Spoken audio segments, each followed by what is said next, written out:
سيحصل كل لاعب من فريق ريال مدريد على منحة تصل إلى 1,005,000 يورو في حال تتويج بلقب دوري الأبطال أمام يوفنتوس.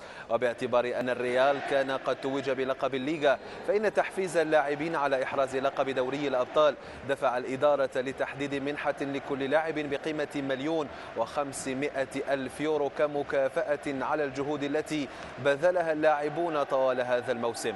وكان النادي قد دفع للاعبيه والإطار التدريبي الموسم الماضي 32 مليون يورو، وكان نصيب كل لاعب منها 700,000 يورو مقابل إحراز لقب تشامبيونز ليج أمام أتلتيكو، بالإضافة إلى 100,000 يورو كمكافآت الفوز على برشلونة الموسم الماضي في الكامب نو.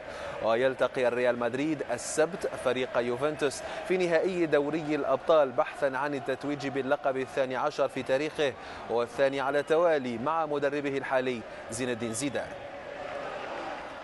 بعد 6 سنوات من افتتاحه، أعلن يوفنتوس رسميا عن التسمية الجديدة لملعبه ابتداء من الموسم المقبل، حيث سيحمل اسم أليانز ستاديوم.